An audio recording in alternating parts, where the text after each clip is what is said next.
Eh bien bonjour chers amis, c'était une nouvelle vidéo de Michael Dutertre dans laquelle je vais vous parler du communisme et plus particulièrement du communisme en France parce que voilà, il faudrait commencer par quelque chose d'important, c'est-à-dire le fait que le communisme en France s'appelle communisme français parce que après la guerre, un intellectuel du nom de Raymond Lefebvre a convaincu les dirigeants par ses livres, enfin Raymond Lefebvre par ses livres et ses dires peut-être dans la vie courante, et puis après par oui dire et par téléphone arabe, c'est revenu aux oreilles des dirigeants communistes français.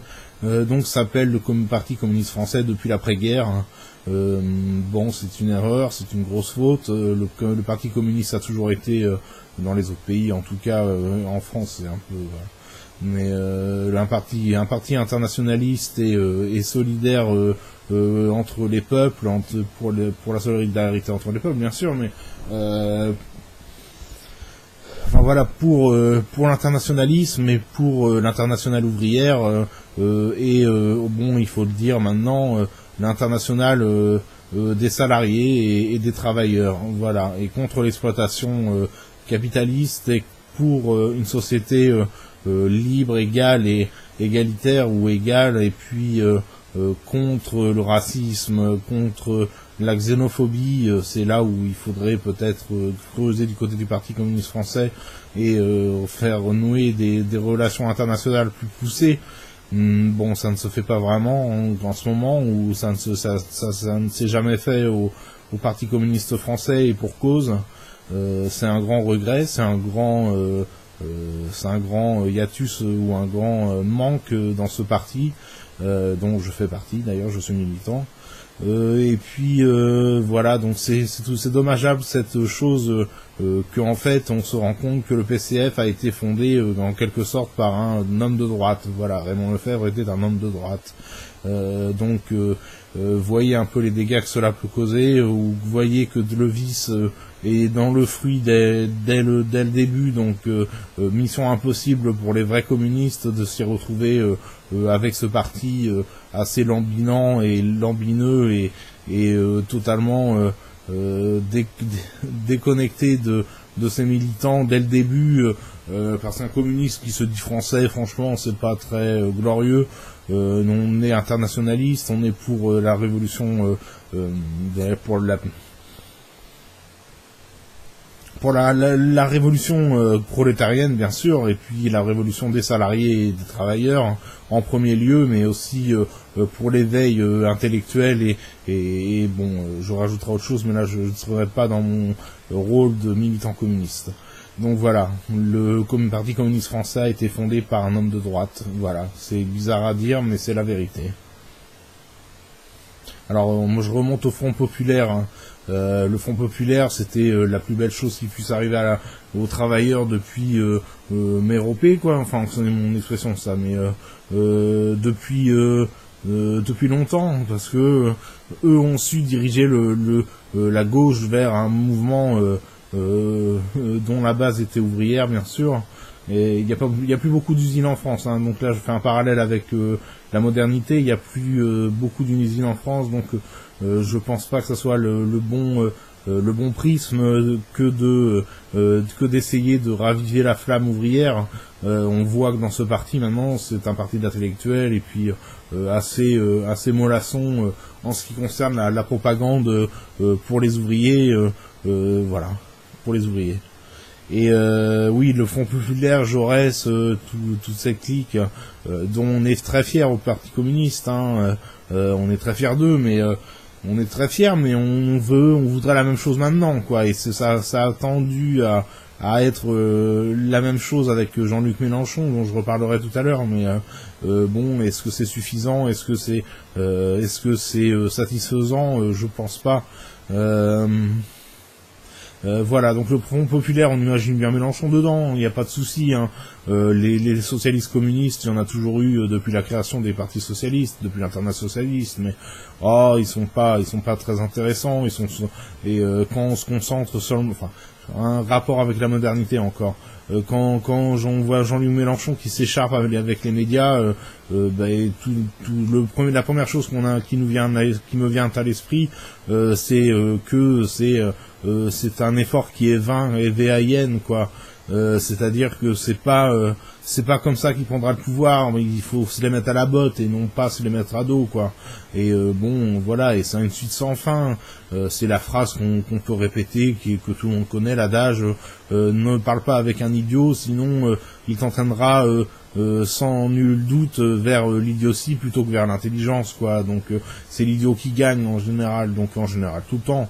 Dès qu'il y a une conversation poussée avec un idiot, c'est l'idiot qui prend le dessus, parce que l'idiotie a meilleure presse que l'intelligence. Bon, Mélenchon est très intelligent, mais quand il s'adresse à quelqu'un qui a 19 de QI, si vous voyez ce que je veux dire, c'est pas viable, quoi. Il peut pas parler à ces gens normalement. Donc alors il a sa propre télé, il a sa propre chaîne de propagande, on peut le dire comme ça. Et voilà. J'admire, je vous dirai pas tout, j'ai beaucoup d'informations, je vous dirai pas tout, mais j'admire l'homme pour autre chose ou pour une autre fonction qu'il a, autre que politique. Voilà. Comment faire l'impasse sur oui, je parlais du Front populaire, donc vient la guerre ensuite, donc les résistants communistes étaient légion pendant la Seconde Guerre mondiale. Je connais pas pendant la Première Guerre mondiale d'ailleurs, mais je pense qu'il n'y avait pas énormément de communistes laxistes, enfin, pour dire les choses. C'était pas des Lacombe-Lucien, quoi, les communistes en 14-18 non plus. Donc voilà. J'ai pas d'infos, j'ai pas encore vraiment creusé la question, le sujet des communistes pendant la Première Guerre mondiale, mais je vous parle de la Seconde Guerre mondiale. Et là, ils étaient très présents, c'était vraiment les premiers résistants et qui pouvaient être envoyés au camp, quoi. Donc je parie sur une bonne âme un peu divine pour vous dire que les communistes pendant la Seconde Guerre mondiale ont été les plus omniprésents, les plus présents pour refouler l'ennemi allemand. Voilà.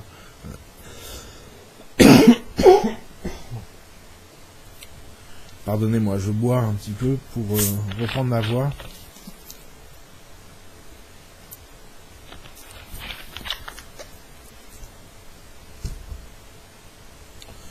Oui, les communistes toujours présents sur le terrain, sur le terrain de la paix, bien sûr, du drapeau blanc, quoi. Donc y a pas à lambiner. Les communistes, c'est pas ce qu'on en dit, ce sont des militants actifs dès que l'ordre humain n'est plus là, dès que la vermine, qu'elle soit la guerre, qu'elle soit le racisme, qu'elle soit le fascisme, qu'elle soit la non écologie maintenant, et dès qu'elle est de la calomnie, de l'hégémonie de l'argent, du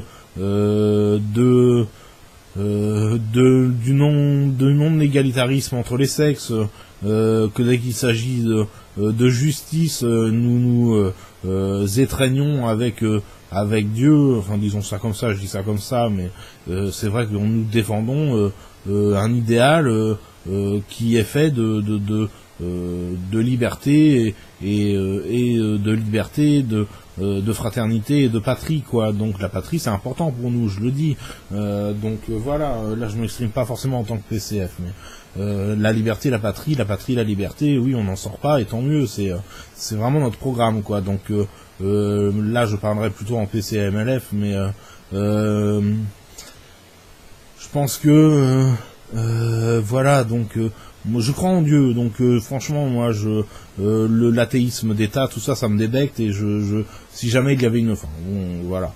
disons, faisons de la politique fiction, s'il y avait dorénavant un gouvernement communiste en France, parce que c'est mon pays, voilà, j'en parle, eh bien, je pense que je me battrais, je lutterais pour que les religions soient acceptées dans l'ordre communiste.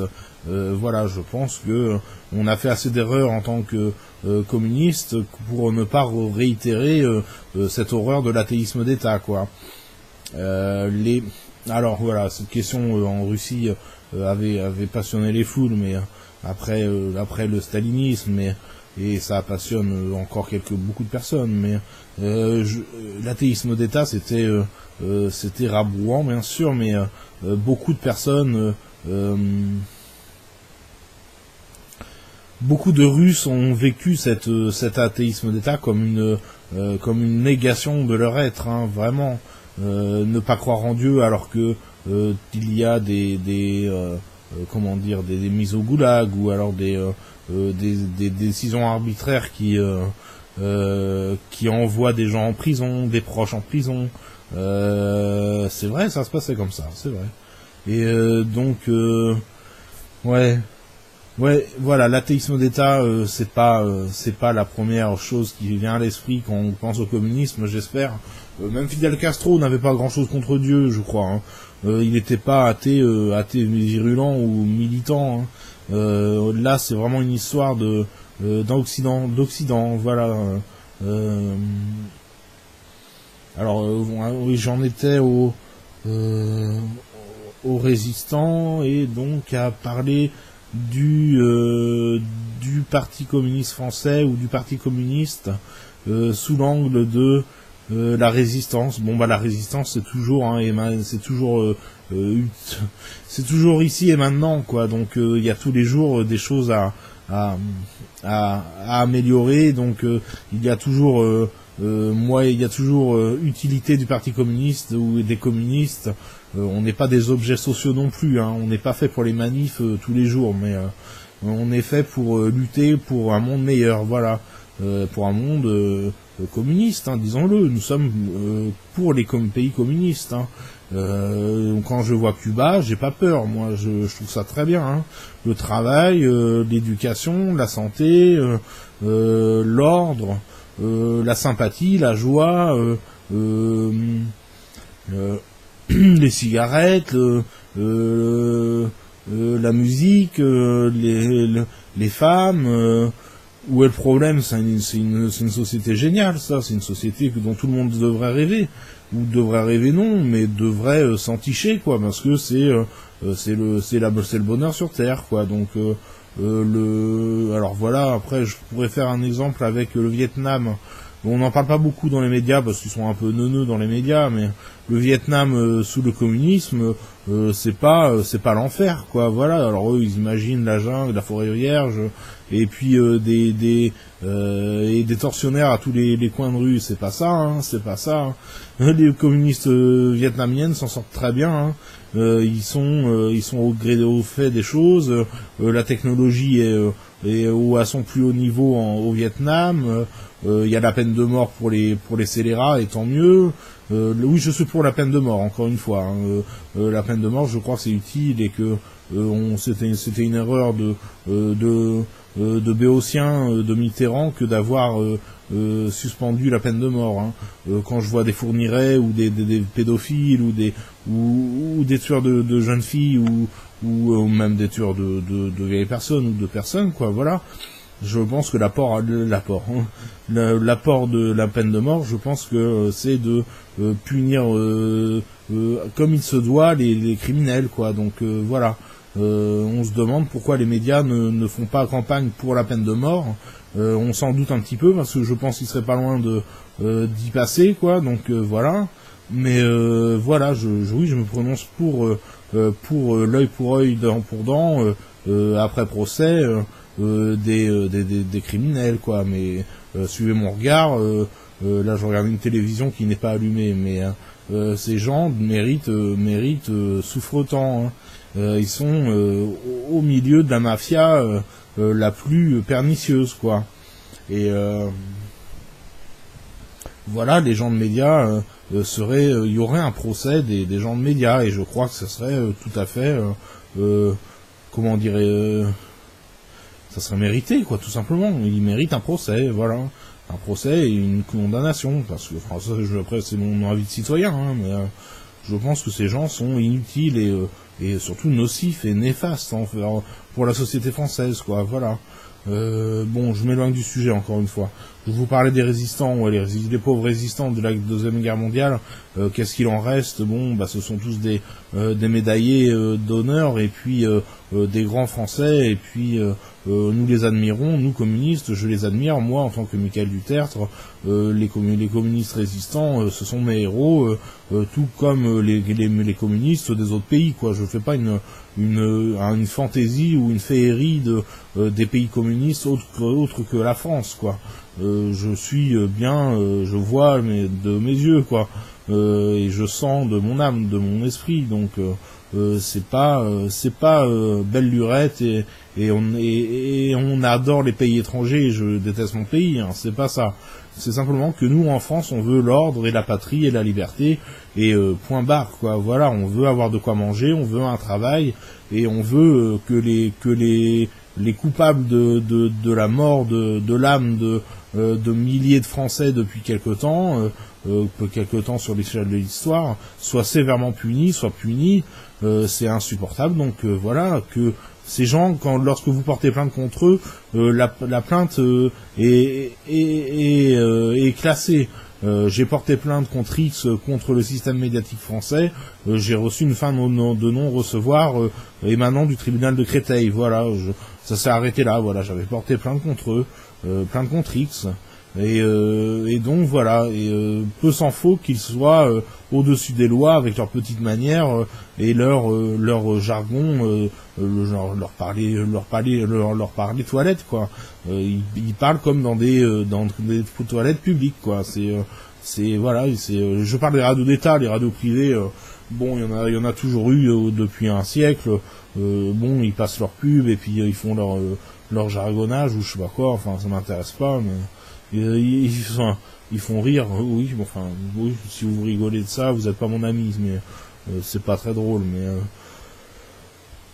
mais les radios d'État, c'est une tare, oui, ça c'est sûr, c'est depuis De Gaulle que les hommes aiment bien la staticité des hommes de médias ou des femmes de médias, ils sont pas plus stables que vous ou moi, hein, rester devant un micro à dire des choses banales et parler du président de la République ou du monarque constitutionnel, ça fait quand même longtemps que ça existe sur les ondes hertziennes, qu'elles soient de radio ou de télévision, et ça ne passionne plus personne, quoi, ou alors à part quelques hystériques de la télévision, quoi, voilà. Cette chose est inintéressante au possible, inintéressante.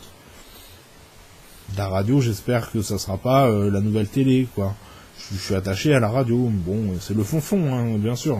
La radio, c'est le fond, mais bon, ça a son charme quand même, les feuilletons radiophoniques, les émissions un peu pervertissantes ou qui parlent d'art brut ou d'art mineur ou des gens qui ont des choses à dire, quoi. Voilà, vraiment, c'est à la radio qu'on trouve ça, c'est pas à la télé, hein. Donc la radio, il faut sauver la radio, je pense, ouais. Je pense que c'est un média qui est plus bénéfique que la télé, quoi. Et il y a des choses qui sont acceptables, qui sont même sympathiques. Ça, j'ai compté d'ailleurs avec une amie, avec ma chère Charlotte. Eh bien, on a compté. Je crois que tous les 3 mois ou 6 mois, il y a une chose intéressante qui se passe à la radio. Voilà, ça arrive. C'est une fois tous les 3 ou 6 mois. Donc bon, voilà, on paye une redevance, il en faudrait plus pour tout le temps, mais tout ce dont ils sont capables, c'est de faire une bonne émission tous les 3 mois ou 6 mois. Bon, bah si c'est ça, les intellectuels chiottes français, bon bah écoutez, c'est décevant. Voilà, je vais passer alors voilà, oui, je vous ai parlé de l'après-guerre, de la guerre. Donc je vais vous parler de l'après-guerre et de comment ça se passait le communisme pendant les années De Gaulle.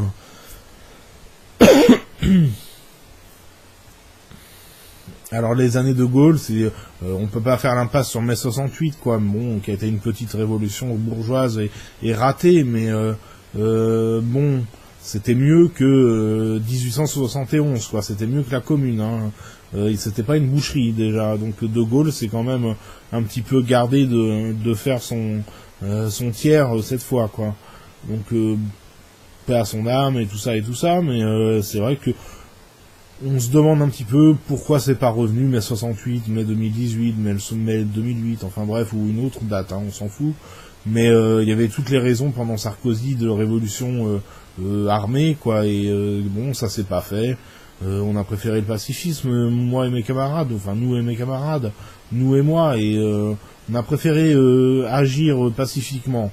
Bien nous en a pris, parce que les bonnets rouges sont en tôle, hein, mais donc oui, d'ailleurs je lance un appel, si des familles ou si des individus ont des gens proches à eux, proches d'eux, qui étaient bonnets rouges, vous pouvez laisser vos commentaires en dessous de la vidéo.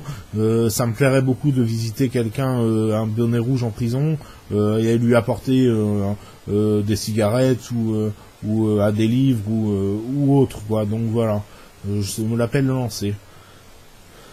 Oui, alors les années de Gaulle, mai 68, bon, j'ai lu énormément de choses sur mai 68 durant mes études, mais même avant mes études, j'ai toujours été attiré par ce pan d'histoire, quoi. Mais bon, c'est rabâché, c'est dit et rabâché, quoi. Donc, mais je m'étais vraiment très penché très sérieusement sur cette mini révolution.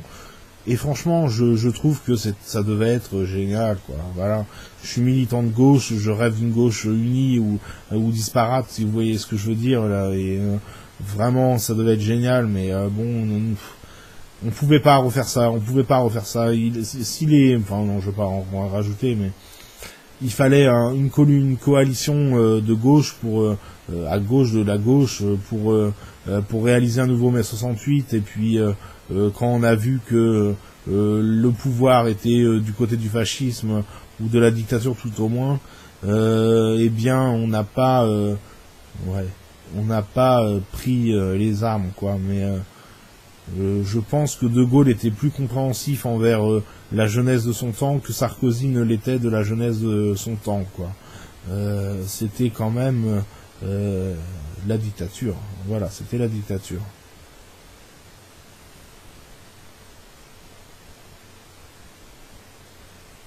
Alors l'après mai 68, oui, bon, bah ça tout le monde connaît, on va pas faire des cintres de ça, quoi. L'après mai 68, c'est les années giscardiennes, oui, giscardiennes. Bon, c'était pas les communistes qu'il fallait mettre au pinacle, c'est encore les médias qui ont fait leur erreur, leur crotte. Et en fait, voilà, c'était pas les communistes qu'il fallait mettre en avant, mais plutôt les nouveaux écologistes ou oui, Vechter, tout ça. Et ils ont fait une grossière erreur, comme d'habitude. Ils font des erreurs en politique parce que ils ont pas de diplôme, ils ont pas de diplôme, ils ont pas de profondeur d'âme ni de profondeur intellectuelle, donc ils font n'importe quoi. Ils font du travail de cochon comme d'habitude. Ce sont des cochons, les gens de médias. Voilà. Le déclin du Parti communiste, alors années 75, 78, 80, il a fallu collaborer, monsieur Congo. Donc voilà, il a fallu collaborer avec l'ennemi socialiste. C'était pas beau à voir. Jean Marchais était pas beau à voir, c'est vrai. Mais bon, il était quand même un peu plus cinglant que Pierre Laurent, ou que... Je fais le parallèle avec la modernité, mais... voilà, il valait ce qu'il valait, quoi, voilà. Et bon, je vais pas retourner là-dessus, mais cette erreur de programme commun avec le Parti socialiste qui tient sur 4 pages à 4, qui était censé être un programme pour 7 ans, sur une 4 pages à 4. On rêve là, on rêve. Je l'ai lu, ce programme commun, et c'est minable. et François Mitterrand qui avait peur des philosophes, qui a dû rajouter le petit alinéa, la philosophie doit être cadrée dans les lycées et les universités, mais on croit rêver quand on voit ça, on croit rêver, c'est comme Sarkozy avec les lettres anciennes, quoi. Ils avaient de l'urticaire quand ils voyaient ces gens-là, parce qu'ils étaient 100 fois plus intelligents, 10 fois plus intelligents qu'eux, quoi, donc, et puis c'était aussi pour tenir la non-révolution, enfin, c'est vraiment des merdeux, quoi. Mitterrand, Sarkozy, c'est des merdeux, jamais j'aurais voté pour ces merdes, quoi, donc voilà. C'est dit, le programme commun, 4 pages à 4, et des minables au pouvoir, et un minable au pouvoir, et des minables au pouvoir, parce qu'il avait des accointances avec l'extrême droite, et ça c'est minable, et ça n'a rien de communiste, ça n'a rien de socialiste, ça n'a rien de gauche, quoi, donc voilà, un minable. Alors oui, le mythe des 2 années de communisme en France, 81-83, bon, voilà, moi j'étais dans le ventre de ma mère, j'écrivais des livres, moi déjà, mais pas avec ouais, enfin bon. Et eux, ils faisaient les tarés en France, quoi, donc bon, un Français qui se prend pour un communiste, voilà, et tout le monde devait se prendre pour des communistes, ça devait être un peu l'acteur studio, quoi, parce que j'imagine mal des Français avoir du talent, quoi, donc ça devait être assez merdeux comme ambiance et comme pays à ce moment-là aussi, donc voilà, ça devait pas être transcendant, quoi. Le boulot, par contre, il y en avait, et ça, pour ceux qui voulaient travailler, eh bien, c'était une bonne chose.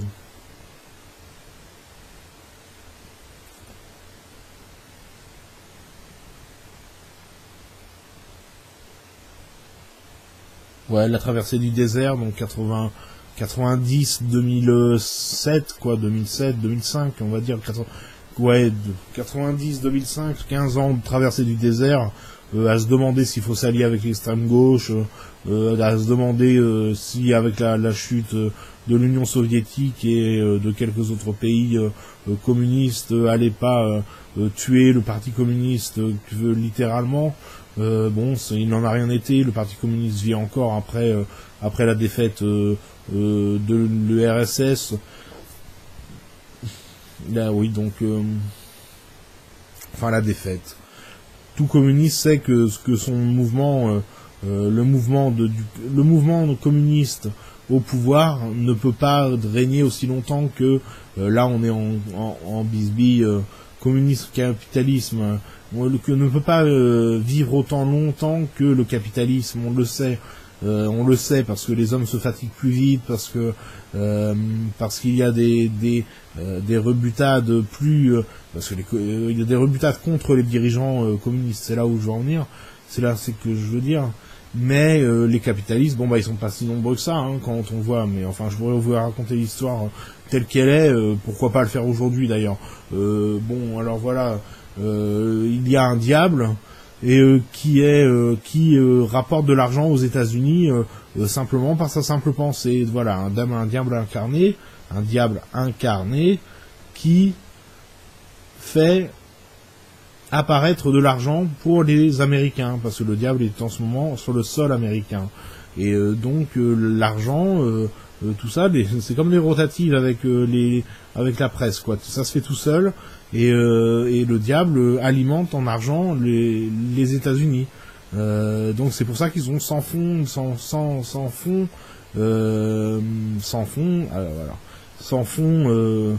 comme un bocal, quoi, qui aurait plus de fond.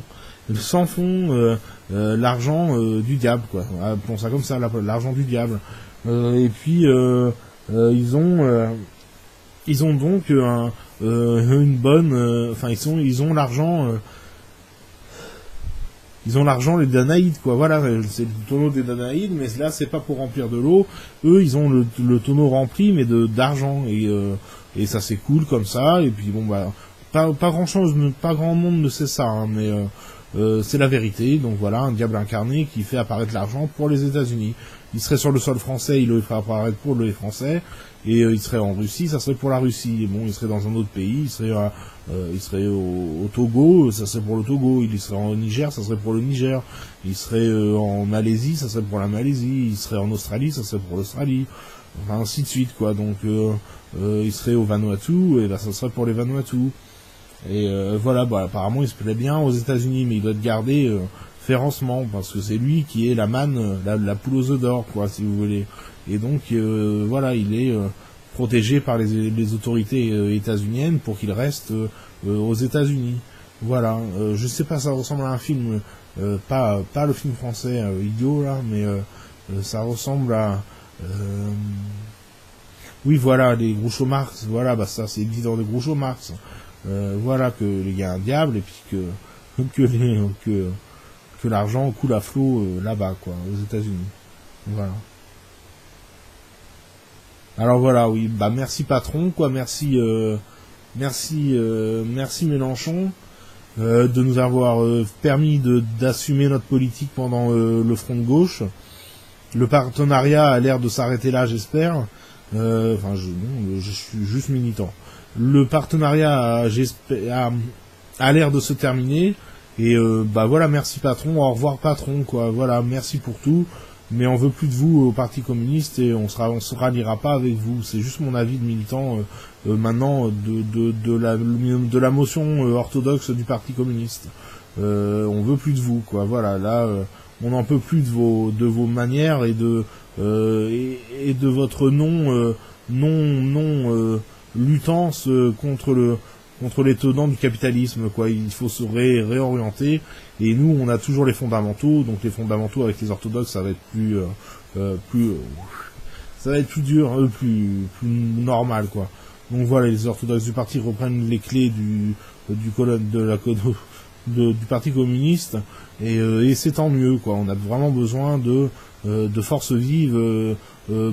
Chassaigne, j'aime pas Chassaigne, mais je considère comme un réactionnaire patenté, mais bon, tant mieux, je préfère voir Chassaigne que Mélenchon et le pleutre Laurent, quoi. Donc voilà. Voilà ce que j'avais à dire du Parti communiste pour terminer. Je le reste, et je soutiendrai toujours ce parti, je voterai pour ce parti que j'aime, et qui j'espère refera des scores honorables aux présidentielles et aux régionales et aux européennes. Il y a le PCE aussi, il faut pas oublier, parce que chers camarades, votez aux européennes pour le PCE. Et puis voilà. Voilà ce que j'avais à vous dire, chers camarades. Et je vous dis à bientôt, et puis la lutte continue. On peut dire ça comme ça ? On peut dire ça comme ça. Allez, salut, au revoir.